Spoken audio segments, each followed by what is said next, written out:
laid at tryst with destiny, and now the time comes when we shall redeem our pledge. At the stroke of the midnight hour, when the world sleeps, India will awake to life and freedom. नमस्कार, one India Hindi में आपका स्वागत है। 14-15 अगस्त की आधी रात का वो ऐतिहासिक भाषण, जिसमें तत्कालीन वायसराय लॉर्ड माउंटबेटन और भारत के पहले प्रधानमंत्री पंडित जवाहरलाल नेहरू ने अंग्रेजी हुकूमत के 200 साल की गुलामी की दास्तां से आजाद होने का ऐलान किया, और वो रात हमेशा हमेशा के लिए भारत के इतिहास के पन्नों में सुनहरे अक्षरों में दर्ज हो गई। अंग्रेजों से ये आजादी हमें 1-2 दिन नहीं, बल्कि पूरे 200 साल के संघर्ष के बाद मिली, जिसमें लाखों लोगों को अपनी बलिदानी देनी पड़ी। लेकिन क्या कभी आपने सोचा है कि भारत को आजादी 1946 या 48 में क्यों नहीं मिली? 15 अगस्त की जगह किसी और तारीख पर क्यों नहीं मिली? और क्यों पहले प्रधानमंत्री जवाहरलाल नेहरू ने आधी रात को आजादी और नई सुबह की घोषणा की? भारत के स्वतंत्रता दिवस की 74वीं सालगिरह से पहले हमें ये जरूर जान लेना चाहिए।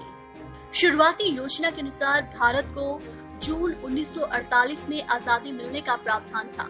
वायसराय बनने के तुरंत बाद लॉर्ड माउंटबेटन की भारतीय नेताओं से बात शुरू हो गई थी, लेकिन ये इतना भी आसान नहीं था। जिन्ना और नेहरू के बीच बंटवारे को लेकर पहले से ही रस्साकशी चल रही थी। जिन्ना ने अलग देश बनाने की मांग रखी थी, जिसकी वजह से भारत के कई क्षेत्रों में सांप्रदायिक झगड़े शुरू हो गए थे।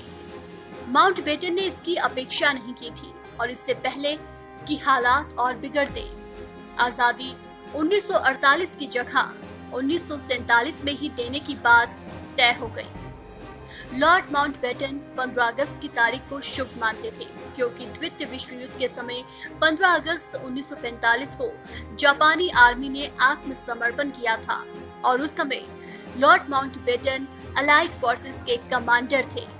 लॉर्ड माउंटबेटन ने आजादी मिलने की तारीख 3 जून 1948 से 15 अगस्त 1947 कर दी, तो देश के ज्योतिषों में खलबली मच गई। उनके अनुसार ये तारीख अमंगल और अपवित्र थी।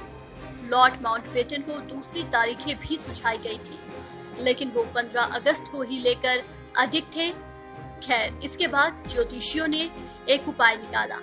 उन्होंने 14 और 15 अगस्त की रात 12 बजे का समय तय किया, क्योंकि अंग्रेजों के हिसाब से दिन रात के 12 बजे से शुरू होता है, लेकिन हिंदू कैलेंडर के हिसाब से सूर्य के उदय होने पर।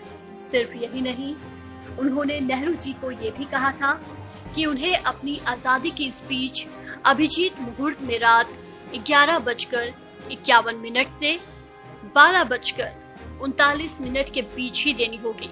इसमें एक और शर्त ये भी थी कि नेहरू जी को अपनी स्पीच रात 12 बजे तक खत्म कर देनी होगी, जिसके बाद शंखनाद किया जाएगा, जो एक नए देश के जन्म की गूंज दुनिया तक पहुंचाएगा।